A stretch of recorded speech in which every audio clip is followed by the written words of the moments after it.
সকল প্রশংসা মহান আল্লাহ তাআলার জন্য, যিনি এই বিশ্বজাহানের মালিক।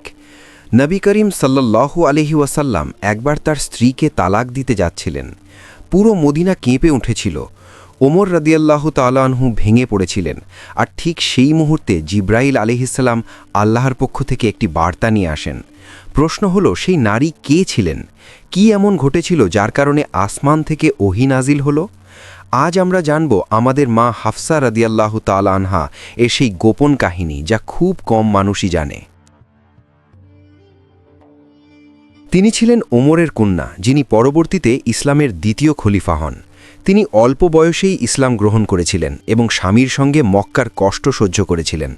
প্রথমে তারা হাফসায় এবং পরে মদিনায় হিজরত করেন, কিন্তু অল্প সময়ের মধ্যেই তার স্বামী বদরের যুদ্ধে শহীদ হন। তিনি ছিলেন বুদ্ধিমতী এবং ইবাদতকে ভালোবাসতেন, আর আল্লাহ তাকে রাসূলুল্লাহ সাল্লাল্লাহু আলাইহি ওয়াসাল্লামের স্ত্রী বানান।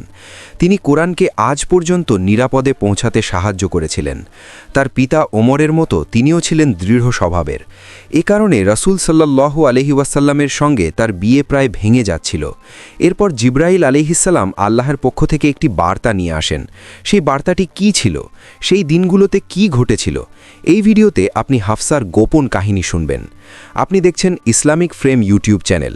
আমরা ইসলামের মহান নারীদের গল্প শেয়ার করে যাচ্ছি। চ্যানেলটি সাবস্ক্রাইব করুন আর ভিডিওতে লাইক দিন, যেন এই সিরিজটি মিস না করেন। আপনি প্রস্তুত হলে শুরু করা যাক।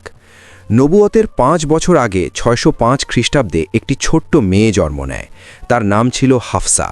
হাফসা ছিলেন ওমরের বড় সন্তান এবং তিনি প্রায় তার পিতার মতোই ছিলেন। তিনি তার মতো আচরণ করতেন এবং তার আধ্যাত্মিক গুণাবলী বহন করতেন।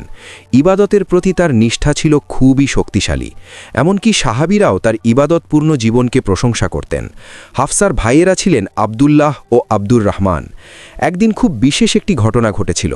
নবী সাল্লাল্লাহু আলাইহি ওয়াসাল্লাম বলেছিলেন, আল্লাহর কাছে সবচেয়ে প্রিয় নাম দুটি হল আব্দুর রহমান ও আবদুল্লাহ। তার পিতা ওমর এটা শোনা মাত্রই সঙ্গে সঙ্গে পদক্ষেপ নেন। তিনি তার 2 ছেলেকে এই নাম দুটি দেন, আবদুল্লাহ ও আব্দুর রহমান। বহু বছর ধরে মানুষ একটি গল্প বলতো যে জাহিলিয়াতের যুগে ওমর তার কন্যাদের জীবিত কবর দিয়েছিলেন, কিন্তু এই গল্পটি সম্পূর্ণ মিথ্যা প্রমাণিত হয়, পুরোপুরি বানানো। সবচেয়ে বড় প্রমাণ ছিল তার কন্যা হাফসা জীবিত ছিলেন এবং আরেক কন্যা আসিয়াও ছিলেন। আসলে ওমরের গোত্রে এই প্রথা প্রচলিত ছিল না। সব গোত্রই এই জঘন্য প্রথা অনুসরণ করত না। এটি মূলত দারিদ্র্যের কারণে করা হতো। এই ছিল সেই পরিবার যেখানে হাফসা বড় হয়েছেন। হাফসার কাহিনীর একটি গুরুত্বপূর্ণ দিক হল, বেশিরভাগ আলেম মনে করেন তিনি তার পিতার আগেই ইসলাম গ্রহণ করেছিলেন। এর সবচেয়ে শক্ত প্রমাণ হল তার বয়স এবং তার প্রথম স্বামী কে ছিলেন। তার প্রথম স্বামী ছিলেন হুনাইস ইবনে হুজাফা। তার সম্পর্কে আলাদা একটি অধ্যায়ও রয়েছে। তিনি ছিলেন সেই বিখ্যাত সাহাবীর ভাই, যিনি বাইজেন্টাইন সম্রাটকে চ্যালেঞ্জ করেছিলেন। উনাইস ছিলেন ইসলাম গ্রহণকারী প্রথম দিককার মানুষদের একজন। অধিকাংশ আলেমের মতে তিনি প্রথম 20 জন মুসলিমের মধ্যে ছিলেন। এর মানে হল, নবী করিম সাল্লাল্লাহু আলাইহি ওয়াসাল্লামের দাওয়াত যখন তখনও গোপনে চলছিল, তখনই তিনি ইসলাম গ্রহণ করেছিলেন। তিনি দারুল আরকাম খোলার আগেই ইসলাম গ্রহণ করেছিলেন। হুনাইস এবং তার পুরো পরিবার একসঙ্গে ইসলাম গ্রহণ করেছিলেন। নির্যাতন থেকে বাঁচতে তারা হাফসায় হিজরত করেন, যা আজকের ইথিওপিয়া। হাফসা তাকে মক্কায় বিয়ে করেছিলেন। তার বিয়ের সময় হাফসা তার পিতার আগে না পরে ইসলাম গ্রহণ করেছিলেন, এ বিষয়ে বিভিন্ন মত রয়েছে। এর কারণ হল, মক্কা যুগের সূত্রগুলো মদিনা যুগের মতো এত বিস্তারিত ও নির্ভরযোগ্য নয়। উনাইস ছিলেন সেই বিখ্যাত সাহাবীদের একজন, যাদের নবী করিম সাল্লাল্লাহু আলাইহি ওয়াসাল্লাম খুব ভালোবাসতেন। তিনি ও তার পরিবার নবী সাল্লাল্লাহু আলাইহি ওয়াসাল্লামের সঙ্গে মদিনায় হিজরত করেন। এইভাবে ওমরের পরিবার নবী সাল্লাল্লাহু আলাইহি ওয়াসাল্লামের পাশে দাঁড়ানো পরিবারগুলোর একটি হয়ে ওঠে। মদিনায় পৌঁছানোর পর তারা রিফার বাড়িতে বসবাস শুরু করেন। তারা যখন মদিনায় বসবাস করছিলেন, তখন বদরের যুদ্ধ সংগঠিত হয়। কুনাইস তার গোত্র থেকে একমাত্র ব্যক্তি ছিলেন যিনি এই যুদ্ধে অংশ নিয়েছিলেন। এটি ছিল তার অন্যতম বড় মর্যাদা, কারণ বদরের যুদ্ধে অংশগ্রহণকারী সাহাবীরা ইসলামের ইতিহাসের সর্বোচ্চ মর্যাদার অধিকারী। হুনাইস বদরের পর অথবা উহুদের পর ইন্তেকাল করেন। পরবর্তী অধিকাংশ সূত্রে বলা হয় তিনি উহুদের পর ইন্তেকাল করেন, তবে অধিক সম্ভাবনা হল তিনি বদরের পরই ইন্তেকাল করেছিলেন। এইভাবে তিনি বদরের সাহাবী হওয়ার সম্মান এবং শহীদের মর্যাদা দুটিই লাভ করেন। তাকে জান্নাতুল বাকি কবরস্থানে দাফন করা হয়। তিনি উসমান ইবনে মাজুনের কবরের পাশে সমাহিত হন। হাফসার এমন একজন স্বামী ছিলেন যিনি শুরুতে ইসলাম গ্রহণ করেছিলেন, নবী করিম সাল্লাল্লাহু আলাইহি ওয়াসাল্লামের পাশে ছিলেন, বদরে অংশ নিয়েছিলেন এবং শহীদের মর্যাদা লাভ করেছিলেন। কিন্তু হাফসা ও হুনাইসের কোনো সন্তান হয়নি। হাফসা মদিনায় বিধবা হয়ে একা রয়ে যান, নিজের ভবিষ্যৎ নিয়ে চিন্তিত হয়ে পড়েন। এখানে আমরা দেখি তার পিতা ওমর তার মেয়ের জন্যে স্বামী খুঁজছেন। সুবহানাল্লাহ, এই গল্পটি খুব গভীর, কারণ এটি দেখায় সমাজ কিভাবে কাজ করত, একটি পরিবার কিভাবে আচরণ করত এবং একজন পিতা কিভাবে তার কন্যাকে রক্ষা করতে চাইতেন। নবী করিম সাল্লাল্লাহু আলাইহি ওয়াসাল্লামের কন্যার রুকাইয়া ছিলেন উসমানের স্ত্রী। উসমান বদরের যুদ্ধে অংশ নিতে পারেননি, কারণ তিনি তার অসুস্থ স্ত্রীকে সেবা করছিলেন। রুকাইয়া ঠিক সেই দিন ইন্তেকাল করেন যেদিন মুসলমানরা বদরে বিজয় লাভ করেন। সেই দিনটি ছিল একদিকে বড় আনন্দের দিন, আবার অন্যদিকে গভীর দুঃখের দিন। ওমর চিন্তা করে বললেন, আমার মেয়ের জন্য উসমানের চেয়ে উপযুক্ত আর কে হতে পারে? উসমান তার দানশীলতা, লজ্জাশীলতা, সৌন্দর্য ও উত্তম চরিত্রের জন্য পরিচিত ছিলেন। তিনি ছিলেন প্রথম দিককার মুসলিমদের একজন, আর বদরের দিন তিনি তার স্ত্রীকে হারিয়েছেন। আমার কন্যা হাফসা বদরের পর তার স্বামীকে হারালো, যিনি বদরের যোদ্ধা ছিলেন এবং পরে মদিনায় ইন্তেকাল করেন। তখন আমি উসমানের কাছে গেলাম। আমি তাকে বললাম, আপনি চাইলে আমি আমার কন্যা হাফসাকে আপনার সঙ্গে বিবাহ দিতে চাই। উসমান বললেন, আমাকে একটু চিন্তা করতে দিন, পরে আপনাকে উত্তর দেব। আমি আবার তার কাছে গেলাম। সে আমাকে দেখে নামাজে দাঁড়িয়ে গেল। সে দীর্ঘ সময় নামাজ পড়ল, স্পষ্টভাবে আমার সঙ্গে কথা বলতে চাইছিল না। এটি আমার কাছে খুব অদ্ভুত লাগল। আমরা আবার দেখা করলে আমি জিজ্ঞেস করলাম, আপনি তো আমাকে কোনো উত্তর দেননি। উসমান বললেন, আমি চিন্তা করেছি এবং বুঝেছি আমি এখনও বিয়ের জন্য প্রস্তুত নই। ওমর এতে খুব কষ্ট পেলেন। তিনি ভাবলেন, আমি তো আমার ভাইকে আমার মেয়ের প্রস্তাব দিচ্ছি। হাফসার কী দোষ যে তুমি তাকে প্রত্যাখ্যান করছো? উসমানের প্রত্যাখ্যান তাকে আঘাত করেছিল। এরপর ওমর আবু বকরের কাছে গেলেন। আবু বকর ছিলেন উসমানের চেয়েও উচ্চ মর্যাদা সম্পন্ন। ওমর বলেন, আমি তাকে একই কথা বললাম। আমি জিজ্ঞেস করলাম, আপনি কি আমার কন্যা হাফসাকে বিয়ে করতে চান? কিন্তু আবু বকর আমার দিকে তাকিয়ে থাকলেন, একটি কথাও বললেন না। সাধারণত তিনি কথা বলতেন, কিন্তু এইবার তিনি কিছুই বললেন না, শুধু নীরবে তাকিয়ে থাকলেন। তার নীরবতা দেখে আমি বুঝে নিলাম তিনি বিয়েতে আগ্রহী নন। উসমানের প্রত্যাখ্যানে আমি কষ্ট পেয়েছিলাম, কিন্তু আবু বকরের নীরবতায় আমি আরও বেশি কষ্ট পেলাম। অন্তত উসমান আমাকে কথা বলেছিলেন, কিন্তু আবু বকর কিছুই বলেননি। এরপর ওমর উসমান ও আবু বকরের ওপর খুব রাগান্বিত ছিলেন। তিনি দুঃখিত হয়ে ভাবছিলেন, কেউ কি আমার মেয়েকে বিয়ে করতে চায় না? কয়েকদিন পরে তিনি নবী করিম সাল্লাল্লাহু আলাইহি ওয়াসাল্লামের কাছে গেলেন। তিনি উসমান ও আবু বকরের আচরণ নিয়ে অভিযোগ করার পরিকল্পনা করেছিলেন। নবী সাল্লাল্লাহু আলাইহি ওয়াসাল্লাম তাকে বললেন, উসমান তোমার মেয়ের চেয়েও উত্তম কাউকে বিয়ে করবে, আর তোমার মেয়ে উসমানের চেয়ে উত্তম কাউকে বিয়ে করবে। এটি উভয় পক্ষের জন্যই সুসংবাদ ছিল। এটি ছিল উসমানের জন্য একটি প্রতিশ্রুতি, কারণ তিনি পরে নবী করিম সাল্লাল্লাহু আলাইহি ওয়াসাল্লামের আরেক কন্যাকে বিয়ে করবেন। আর এটি ছিল ওমরের জন্য প্রতিশ্রুতি, কারণ হাফসাকে স্বয়ং নবী করিম সাল্লাল্লাহু আলাইহি ওয়াসাল্লাম বিবাহ করবেন। নবী সাল্লাল্লাহু আলাইহি ওয়াসাল্লাম যখন হাফসাকে বিয়ে করার ইচ্ছা প্রকাশ করলেন, ওমর এতটাই খুশি হয়েছিলেন যে তিনি আল্লাহু আকবার বলে চিৎকার করেছিলেন। এটি ছিল তার জীবনের সবচেয়ে সুন্দর সংবাদ, কারণ এখন তার সঙ্গে নবী সাল্লাল্লাহু আলাইহি ওয়াসাল্লামের পারিবারিক সম্পর্ক স্থাপিত হবে, যা তিনি সবচেয়ে বেশি কামনা করতেন। তবুও তিনি উসমান ও আবু বকরের প্রতি কষ্ট অনুভব করছিলেন। কিছু সময় পরে উসমান ও আবু বকর ওমরের কাছে এসে বললেন, আপনি কি এখনও আমাদের উপর রাগান্বিত? ওমর বললেন, হ্যাঁ। তখন তারা ব্যাখ্যা করলেন, আমরা এভাবে আচরণ করার একমাত্র কারণ ছিল নবী করিম সাল্লাল্লাহু আলাইহি ওয়াসাল্লাম আমাদের আগেই এই গোপন বিষয়টি জানিয়েছিলেন। আমরা তার গোপন কথা প্রকাশ করতে পারিনি, এ কারণে আমরা নীরব ছিলাম। অন্যথায় যদি নবী করিম সাল্লাল্লাহু আলাইহি ওয়াসাল্লাম আমাদের কিছু না জানাতেন, তাহলে আপনার সঙ্গে আত্মীয়তার সম্পর্ক স্থাপন করা আমাদের জন্য বড় সম্মানের বিষয় হতো। এইভাবে অবশেষে সত্য প্রকাশ পেল। হিজরতের ৩ বছর পরে নবী হাফসাকে বিবাহ করেন। কিছু বর্ণনা অনুযায়ী এই বিবাহ শাবান মাসে হয়েছিল, রমজানের 1 মাস আগে। এইভাবে মুসলিম সমাজে একটি অত্যন্ত শক্তিশালী সম্পর্ক স্থাপিত হয়। নবী সাল্লাল্লাহু আলাইহি ওয়াসাল্লাম তার ঘনিষ্ঠ বন্ধু আবু বকর ওমরের কন্যাদের বিবাহ করেন। উসমান নবী সাল্লাল্লাহু আলাইহি ওয়াসাল্লামের কন্যাদের দুবার বিবাহ করেন। প্রথম স্ত্রী ইন্তেকাল করার পর তিনি আরেক কন্যাকে বিবাহ করেন, আর আলী ফাতেমাকে বিবাহ করেন। আল্লাহ তাদের সকলের প্রতি সন্তুষ্ট হন। মদিনায় নবী যাদেরকে আমার চোখ ও আমার কান বলে ডাকতেন, সেই দুই ঘনিষ্ঠ বন্ধু ছিলেন। আবু বকর ওমর শুধু তার সঙ্গী ছিলেন না, তারা তার জামাতাও হয়ে গেলেন। যেখানেই আপনি নবীকে দেখতেন, সেখানে আবু বকর ওমরকে তার পাশে দেখতে পেতেন। এখন তাদের ঘরগুলো নবী সাল্লাল্লাহু আলাইহি ওয়াসাল্লামের ঘরের সঙ্গে যুক্ত হয়ে গেল। আবু বকর তার কন্যার ঘরে যেতেন এবং ওমর তার কন্যার ঘরে যেতেন। তাদের বন্ধুত্ব পারিবারিক রূপ নিল এবং তাদের পরিবারগুলো এক হয়ে গেল। এই ঘনিষ্ঠতা দৈনন্দিন জীবনেও প্রকাশ পেত। এমনকি তাদের মধ্যে কিছু হালকা মজার মুহূর্তও ছিল। এক সফরের একটি বিখ্যাত ঘটনা আছে, যখন বাহনগুলো বদলানো হয়েছিল এবং নবী ভুল ব্যক্তির সঙ্গে কথা বলেছিলেন, যার ফল হাফসার পক্ষে ভালো হয়নি। আরেকটি সুপরিচিত ঘটনা হল, হাফসা ও আয়েশা নবী করিম সাল্লাল্লাহু আলাইহি ওয়াসাল্লামকে বলেছিলেন যে মধু খাওয়ার পর তার মুখের নিঃশ্বাসে ভিন্ন গন্ধ হয় এবং তারা তাকে মধু থেকে দূরে রাখার চেষ্টা করেছিলেন। সংক্ষেপে, এই বিয়ে শুধু একটি পারিবারিক বন্ধনই ছিল না, বরং এটি ছিল এমন একটি পদক্ষেপ যা সমাজের সবচেয়ে শক্তিশালী সম্পর্কগুলোকে আরও দৃঢ় করেছিল। কখনো কখনো হাফসা ও আয়েশা একসঙ্গে নফল রোজা রাখতেন এবং ক্ষুধার সঙ্গে লড়াই করতেন, কারণ নবী ও তার পরিবার খুবই সাধারণ জীবনযাপন করতেন। প্রায়ই তারা চরম দারিদ্র্যের মধ্যে থাকতেন। আমাদের মা হাফসা বলেন, আমরা খুব ক্ষুধার্ত ছিলাম। একদিন আমাদের কাছে কিছু খাবার এলো, আমরা আর ক্ষুধা সহ্য করতে পারলাম না, তাই আমরা রোজা ভেঙে খেতে শুরু করলাম।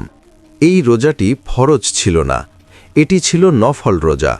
তবুও তারা জেনে শুনেই রোজা ভেঙেছিলেন।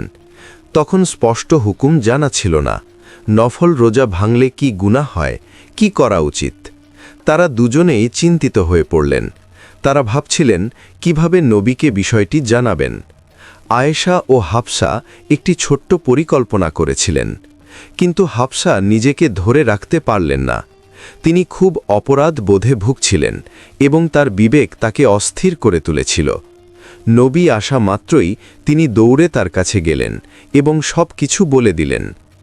লক্ষ্য করুন, এখানে হাফসা সম্পর্কে বলা হয়েছে। তিনি তার বাবার মতোই ছিলেন, কারণ নবী করিম সাল্লাল্লাহু আলাইহি ওয়াসাল্লাম একবার আয়েশা সম্পর্কে বলেছিলেন, সে তার বাবারই মেয়ে। যেমন আবু বকর তার পরিষ্কার ও প্রাঞ্জল ভাষণের জন্য বিখ্যাত ছিলেন, তেমনি আয়েশাও স্পষ্টভাবে কথা বলতেন। হাফসা ছিলেন তার বাবা ওমরের মতো। ওমর রাদিয়াল্লাহু তাআলা আনহু যখনই নবী করিম সাল্লাল্লাহু আলাইহি ওয়াসাল্লামকে কষ্ট দিতেন, তার মনে হতো তার পুরো পৃথিবী ভেঙে পড়েছে। একবার তিনি নবী করিম সাল্লাল্লাহু আলাইহি ওয়াসাল্লামের সামনে উচ্চস্বরে কথা বলেছিলেন। তখন একটি আয়াত নাজিল হয়। সেদিন থেকে ওমর, যার কণ্ঠ ছিল উচ্চ ও শক্তিশালী, প্রায় ফিসফিস করে কথা বলা শুরু করলেন। হাফসাও ঠিক এমনই ছিলেন। রোজা ভাঙার পর তিনি মনে করলেন তিনি ভয়ানক বড় গুনাহ করে ফেলেছেন এবং খুবই উদ্বিগ্ন হয়ে পড়লেন। কিন্তু নবী তাকে শান্তভাবে বললেন, এতে কিছুই নেই, তুমি অন্য একদিন এটি পূরণ করে নিও, চিন্তা করো না। এতে এই হুকুম প্রতিষ্ঠিত হল, নফল রোজা ভাঙলে কোনো গুনাহ নেই, চাইলে পরে তা আদায় করা যেতে পারে, কিন্তু ফরজ রোজা ভাঙা অনুমোদিত নয়। এই ঘটনাটি আমাদের আরেকটি বিষয়ও দেখায়। আমাদের মা হাফসার নবীর কাছে সরাসরি যাওয়ার সুযোগ ছিল। এটি ছিল তার বাবা ওমর এবং তার ভাই আবদুল্লাহ। এই দুই কারণে আবদুল্লাহ ইবনে ওমর রাদিয়াল্লাহু তাআলা আনহু ছিলেন একজন তরুণ যিনি ইবাদতে নিবেদিত ছিলেন। তিনি মসজিদের সঙ্গে যুক্ত থাকতেন এবং আল্লাহর রসুল সাল্লাল্লাহু আলাইহি ওয়াসাল্লামের খুব কাছের ছিলেন। তিনি বর্ণনা করেন, ফজরের নামাজের পর নবী বলতেন, যে কেউ কোনো স্বপ্ন দেখলে সে যেন তা বলে। মানুষ তাদের ভালো স্বপ্নগুলো বলতো এবং নবী তাদের সুসংবাদ দিতেন। আবদুল্লাহও খুব চাইতেন তিনি স্বপ্ন দেখতে, যাতে তিনি সেটি বলতে পারেন। একদিন তিনি একটি স্বপ্ন দেখলেন, কিন্তু সেটি ছিল ভয়ঙ্কর। স্বপ্নে দুই ফেরেশতা তাকে জাহান্নামের কিনারায় নিয়ে গেলেন। ভেতরে তিনি কিছু পরিচিত মানুষ দেখলেন। তিনি খুব ভয় পেয়ে গেলেন এবং বললেন, আমি আগুন থেকে আল্লাহর আশ্রয় চাই, আমি আগুন থেকে আল্লাহর আশ্রয় চাই। ফেরেশতারা তাকে বললেন, ভয় পেও না, এটি তোমার স্থান নয়। এরপর তারা তাকে সেখান থেকে নিয়ে গেল। স্বপ্নের ভালো দিক ছিল তিনি আগুনে প্রবেশ করেননি, কিন্তু উদ্বেগের বিষয় ছিল তাকে তার এত কাছে নিয়ে যাওয়া হয়েছিল। তিনি খুব অস্থির হয়ে পড়লেন। তিনি এতটাই লজ্জাশীল ছিলেন যে সরাসরি নবীকে জিজ্ঞেস করতে পারলেন না। এই সময় তিনি তার বোন হাফসার কাছে গেলেন, কারণ তিনি ছিলেন নবী সাল্লাল্লাহু আলাইহি ওয়াসাল্লামের স্ত্রী। তিনি চেয়েছিলেন হাফসা যেন স্বপ্নটি বলে তার ব্যাখ্যা জেনে নেন। আব্দুল্লাহ যখন তার স্বপ্ন বোন হাফসাকে বললেন, তখন তিনি গিয়ে নবীকে জিজ্ঞেস করলেন। আল্লাহর রসুল বললেন, আব্দুল্লাহ কতই না ভালো তরুণ, যদি সে রাতে নামাজও পড়ত। সুবহানাল্লাহ! এই কথাগুলো আব্দুল্লাহর জীবন বদলে দিল। বর্ণিত আছে, সেদিন থেকে আব্দুল্লাহ খুব অল্পই ঘুমাতেন। তিনি রাতের বেশিরভাগ সময় ইবাদতে কাটানোর চেষ্টা করতেন। আরেকটি স্বপ্নে আব্দুল্লাহ এটি দেখলেন, আমার হাতে ছিল এক টুকরো রেশম। জান্নাতে আমি যেদিকেই সেটি নির্দেশ করতাম, রেশমটি সঙ্গে সঙ্গে আমাকে সেখানে নিয়ে যেত। এটি ছিল খুব সুন্দর একটি স্বপ্ন। আব্দুল্লাহ আবার তার বোনকে বললেন এবং হাফসা সেটি নবীর কাছে পৌঁছে দিলেন। নবী বললেন, তোমার ভাই একজন সৎ তরুণ, একজন ভালো তরুণ। এইভাবে হাফসা তার ভাই আব্দুল্লাহর জন্য এক সেতু হয়ে উঠলেন, যার মাধ্যমে তার স্বপ্নগুলোর ব্যাখ্যা পাওয়া যেত।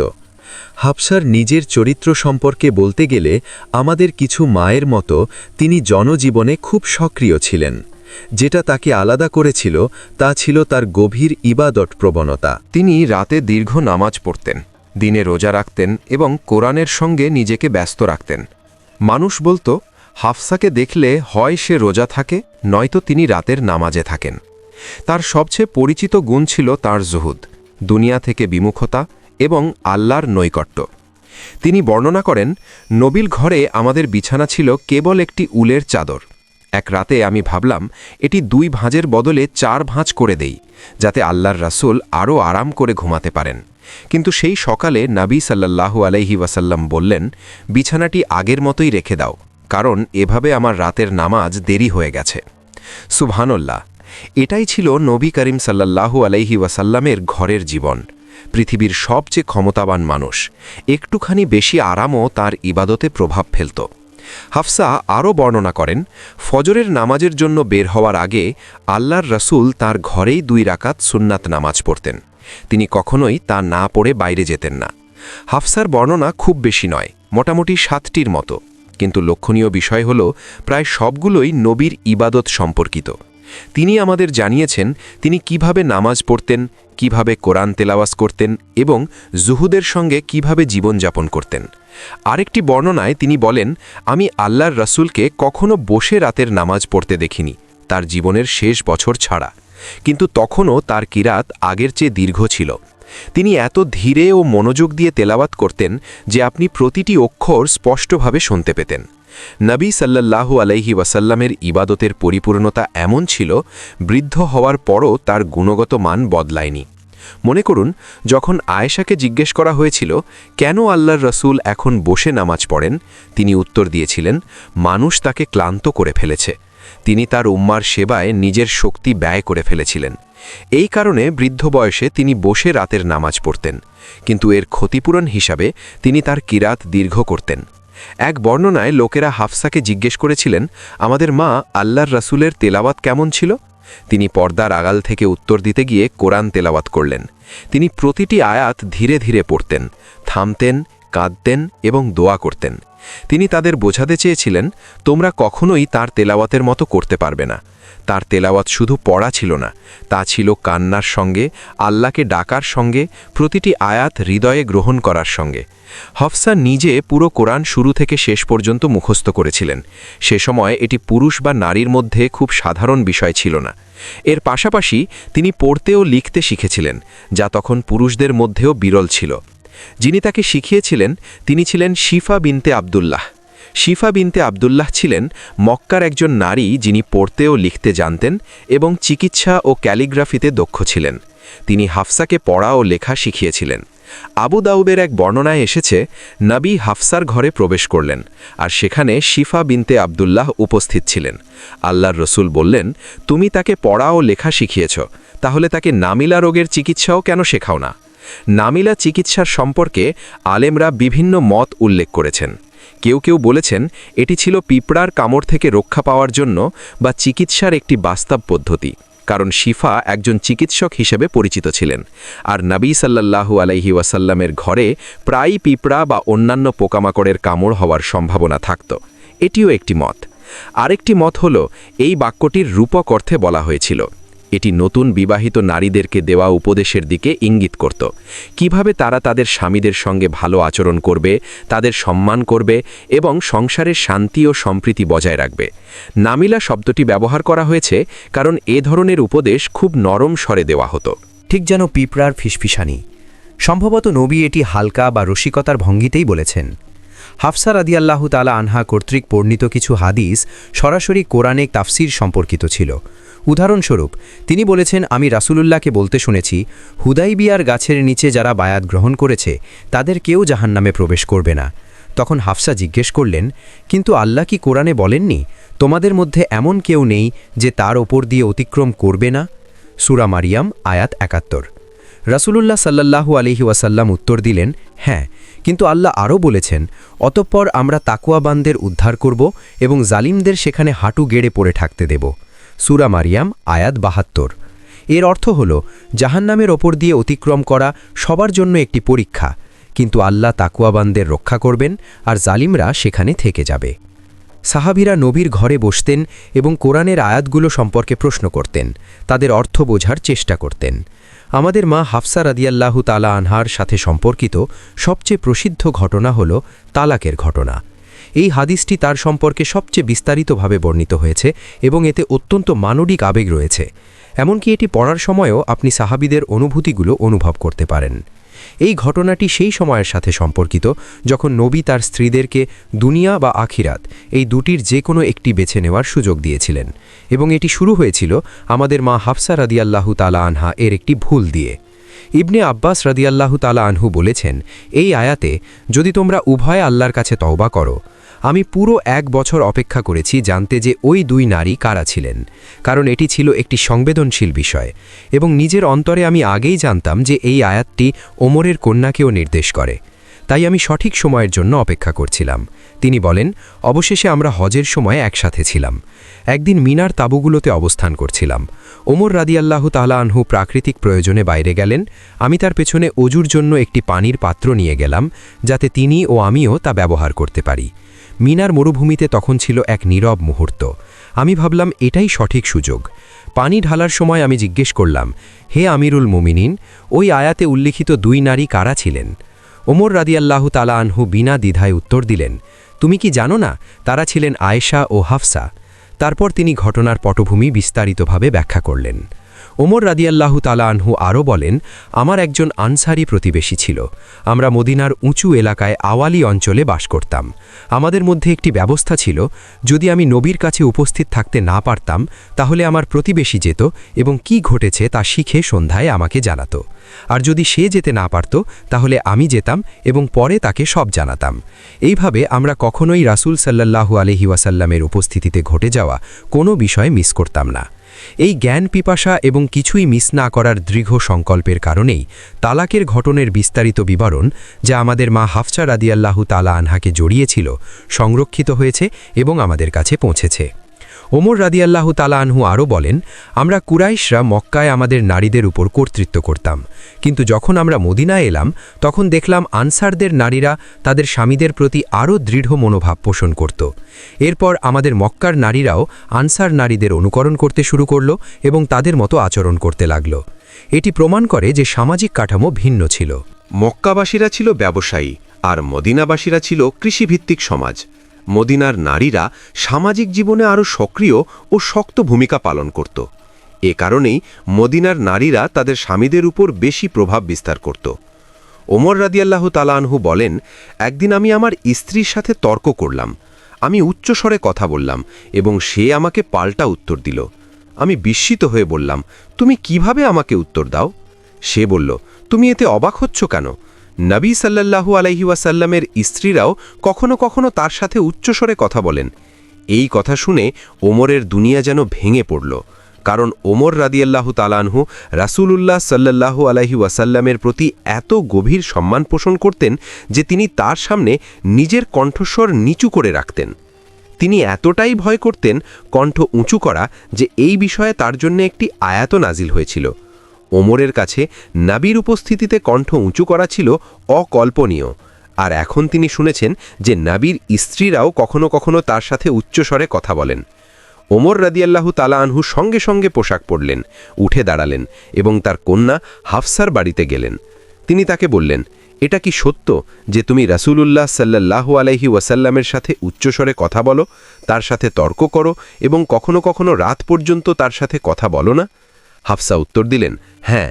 তখন ওমর রাদিয়াল্লাহু তাআলা আনহু তার কন্যাকে কঠোরভাবে সতর্ক করলেন, তোমার জন্যে ধ্বংস হোক যদি আল্লাহ তোমার উপর রাগান্বিত হন রাসূলুল্লাহ সাল্লাল্লাহু আলাইহি ওয়াসাল্লামের প্রতি তোমার রাগের কারণে। তুমি কি আল্লাহর রাগকে ভয় করো না? রাসূলের কাছে বেশি কিছু দাবি করো না, তার কথার পাল্টা উত্তর দিও না, তার কাছ থেকে দূরে থেকো না।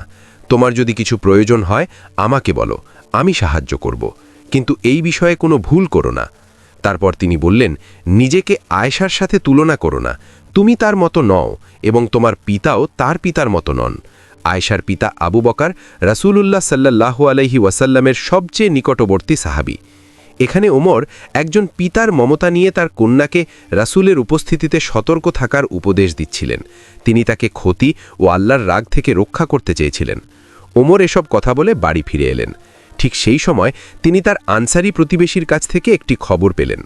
মদিনায় গুজব ছড়িয়ে পড়ছিল ঘাসানি গোত্র সিরিয়ায় বাইজেন্টাইনদের মিত্র ছিল, মদিনায় আক্রমণের প্রস্তুতি নিচ্ছে। ওমর রাদিয়াল্লাহু তাআলা আনহু বলেন, এক রাতে আমার আনসারি প্রতিবেশী খুব জোরে আমার দরজায় কড়া নাড়ল। রাতের অন্ধকারে সে দরজায় আঘাত করছিল। আমি সঙ্গে সঙ্গে ভাবলাম নিশ্চয়ই তারা আক্রমণ করেছে। আমি দৌড়ে দরজা খুললাম। আমি জিজ্ঞেস করলাম, তারা কি এসে পড়েছে?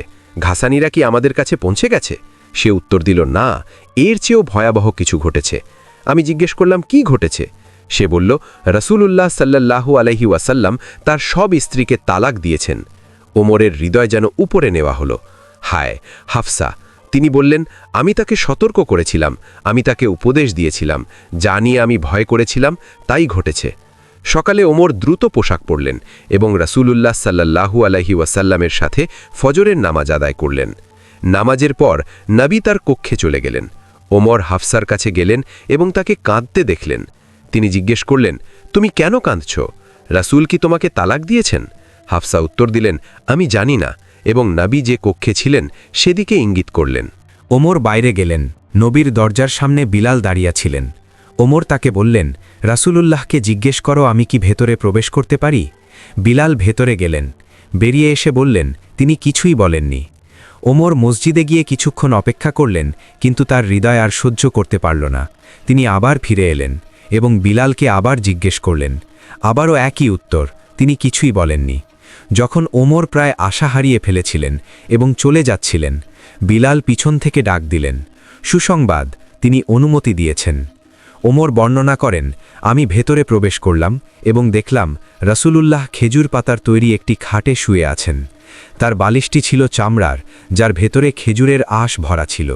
তিনি উঠলে খাটের দাগ পিঠে পড়ে থাকত। আমি তালাকের বিষয়টি জানতে প্রবেশ করেছিলাম, কিন্তু এই দৃশ্য দেখে আমি ভেঙে পড়লাম। পৃথিবীর শ্রেষ্ঠ মানুষটি এভাবে জীবনযাপন করছিলেন।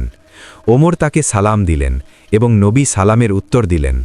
ওমর জিজ্ঞেস করলেন, হে আল্লাহ রাসূল, আপনি কি আপনার স্ত্রীদের তালাক দিয়েছেন? নবী উত্তর দিলেন, না। ওমর গভীরভাবে নিঃশ্বাস ফেললেন। আলহামদুলিল্লাহ, আমরা রক্ষা পেয়েছি। তবুও তিনি বিষয়টি পুরোপুরি বুঝতে চেয়েছিলেন। তাই তিনি কুরাইশের ভাষায় কথা বলতে শুরু করলেন। আমরা আমাদের নারীদের ওপর কর্তৃত্ব করতাম, কিন্তু যখন আমরা মদিনায় এলাম তখন দেখলাম আনসারদের নারীরা তাদের স্বামীদের প্রতি আরও দৃঢ় ছিল। এরপর আমাদের নারীরাও তাদের মতো আচরণ করতে শুরু করল। আমি হাফসাকে বলেছিলাম, আয়েশার সঙ্গে নিজেকে তুলনা করো না, সে দুই দিক থেকেই আলাদা, আর আল্লাহ রাসূলের কাছে তার মর্যাদাতেও। আল্লাহ রসুলের কথার জবাব দিও না, তাকে কষ্ট দিও না। ওমর একজন চিন্তিত পিতার মতো কথা বলছিলেন। একদিকে মেয়েকে রক্ষা করতে চাইছেন, অন্যদিকে নবী করিম সাল্লাল্লাহু আলাইহি ওয়াসাল্লামের সামনে লজ্জিতও হতে চাইছিলেন না। আল্লাহ রসুল মুচকি হাসলেন। তার সেই হাসি বুঝিয়ে দিল তিনি ওমরের উদ্বেগ আর তার রক্ষাকারী হৃদয়টা বুঝে গেছেন। ওমর রাদিয়াল্লাহু তাআলা আনহু বলতে থাকলেন, যখন আল্লাহ রসুল দ্বিতীয়বার আমার দিকে হাসলেন, তখন আমি একটু স্বস্তি পেলাম। আমি বসে তার সঙ্গে কথা বলতে শুরু করলাম। তারপর চারদিকে তাকালাম। তিনি ছিলেন পৃথিবীর সবচেয়ে শক্তিশালী মানুষ, অথচ তার ঘরে প্রায় কিছুই ছিল না। আমার চোখে পড়ল মাত্র 3টি চামড়ার টুকরো, যেগুলোকে কিছুটা মূল্যবান বলা যেতে পারে। তার এই দারিদ্র্য দেখে আমার হৃদয় ভেঙে গেল। আমি বললাম, হে আল্লাহ রসুল, আপনার উম্মতের জন্য দোয়া করুন যেন তারা সচ্ছল জীবন পায়, পার্সিয়ান আর রোমানদের মতো। আল্লাহ তাদের পার্থিব নিয়ামত দিয়েছেন, যদিও তারা তাকে ইবাদত করে না। আপনি দোয়া করুন যেন আল্লাহ এই উম্মতকেও পার্থিব সচ্ছলতা দেন। আমি এই কথা বলা মাত্রই আল্লাহ রসুল উঠে বসলেন এবং আমাকে বললেন, হে ওমর, তুমি কি সন্দেহে পড়ে গেছ? হে খাত্তাবের পুত্র, তুমি কি সন্দেহে পড়ে গেছ?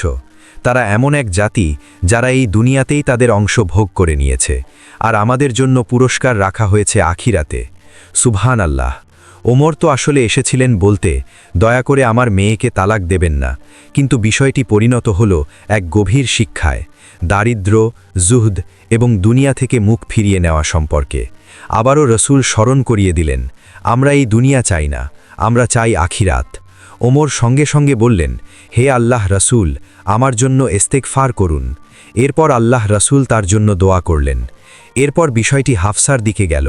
তিনি বর্ণনা করেন, আমি কাঁদছিলাম, কারণ তখন আমার কি হবে আমি জানতাম না। আমার মায়ের দিকের কিছু আত্মীয় আমার সঙ্গে ছিলেন। আল্লাহ রসুল আমার কাছে এলেন। আমি আমার কাপড় পরিধান করলাম। তখন আল্লাহ রসুল আমাকে বললেন, জিব্রাইলের মাধ্যমে আল্লাহ বলেন, হাফসাকে ফিরিয়ে নাও। সে এমন এক নারী যে বেশি বেশি রোজা রাখে এবং বেশি বেশি নামাজ পড়ে। সে জান্নাতেও তোমার স্ত্রী হবে। সুবহান আল্লাহ। আলেমরা বলেন, হাফসাকে শুধু ওমরের কন্যা হওয়ার কারণে ফিরিয়ে নেওয়া হয়নি, বরং তার ইবাদতের কারণে, তার রোজা ও দীর্ঘ রাতের কিয়ামের কারণে আসমানে তার নাম স্মরণ করা হতো। তার কিয়াম ও সিয়ামের কারণে জান্নাতের রসুল সাল্লাল্লাহু আলাইহি ওয়াসাল্লামের স্ত্রী হওয়ার মর্যাদা তিনি পেয়েছেন এই ইবাদতের কারণেই। অতঃপর রসুল হাফসাকে ফিরিয়ে নিলেন এবং তাদের দাম্পত্য জীবন অব্যাহত রইল। আমাদের মা হাফসা রসুল সাল্লাল্লাহু আলাইহি ওয়াসাল্লামের সঙ্গে হজও আদায় করেন। তিনি হজ সম্পর্কিত কিছু গুরুত্বপূর্ণ বিষয় বর্ণনা করেছেন। এভাবেই আমার মা হাফসা আমাদের কাছে শুধু পারিবারিক ঘটনাই নয়, বরং ইবাদতের গুরুত্বপূর্ণ বিষয় পৌঁছে দিয়েছেন। তার বর্ণনাগুলো আজও আমাদের জন্য মূল্যবান শিক্ষা। হাফসা রাদিয়াল্লাহু তাআলা আনহা আরও বর্ণনা করেন, রসুল সাল্লাল্লাহু আলাইহি ওয়াসাল্লামের হজে তিনি এহরাম ছাড়েননি, কারণ তিনি কোরবানির পশু এনেছিলেন। তার ছিল মাত্র একটি কোরবানি, আর সেই একটি পশুই তার উমরা ও হজ দুটোর জন্যই যথেষ্ট ছিল। অন্য মুসলিমরা যারা মদিনা থেকে এসেছিল তারা প্রথমে উমরা করে তারপর হজ করেছিল, তাই তারা এহরাম খুলে ফেলতে পেরেছিল। এই আমলটি আমাদের মা হাফসা আমাদের কাছে পৌঁছে দিয়েছেন। তিনি রাসূলের ইন্তেকাল সম্পর্কে একটি গুরুত্বপূর্ণ স্মৃতি বর্ণনা করেছেন। আল্লাহর রসুল যখন খুব অসুস্থ হয়ে পড়লেন, তার জ্বর খুব বেশি ছিল। তাকে ঠান্ডা করার জন্য তার ওপর পানি ঢালা হতো। সেই পানির পাত্রটি ছিল তামার তৈরি, যা হাফসার ঘরেই ছিল। জীবনের শেষ দিনগুলোতে রসুল সেই পাত্রেই গোসল করেছিলেন। হাফসার সেই তামার পাত্রটি তার সারা জীবন সংরক্ষণ করে রেখেছিলেন। এছাড়াও হাফসা বর্ণনা করেছেন, রসুলুল্লাহ সাল্লাল্লাহু আলাইহি ওয়াসাল্লাম রোজা অবস্থায় তাকে চুমু দিয়েছিলেন। এটি তাদের মধ্যকার একান্ত ও কোমল মুহূর্তগুলোর একটি ছিল। রসুল সাল্লাল্লাহু আলাইহি ওয়াসাল্লামের ইন্তেকালের পর আমাদের মা হাফসা খুব নীরব জীবন বেছে নেন। হাফসা ছিলেন বেশি সংযত। তিনি সেই দিনের অপেক্ষায় থাকতেন যেদিন তিনি আবার আল্লাহ রাসূলের সঙ্গে মিলিত হবেন। তার পিতা ওমরের সঙ্গে তার ঘনিষ্ঠতা ছিল অসাধারণ। একদিন ওমর যখন খালিফা, হাফসা দেখলেন তিনি ছেঁড়া পেঁচানো কাপড় পরেছেন। তিনি বললেন, আব্বা, এখন তো আপনি মুসলমানদের নেতা, একটু ভালো কাপড় পরেন না কেন?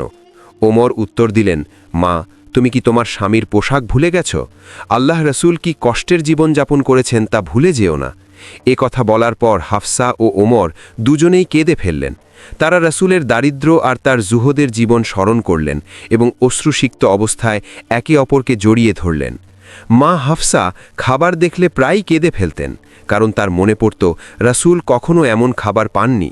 কাপড় দেখলেও তিনি কাঁদতেন, কারণ তার মনে পড়ত রাসূলের জীবনের কষ্টগুলো।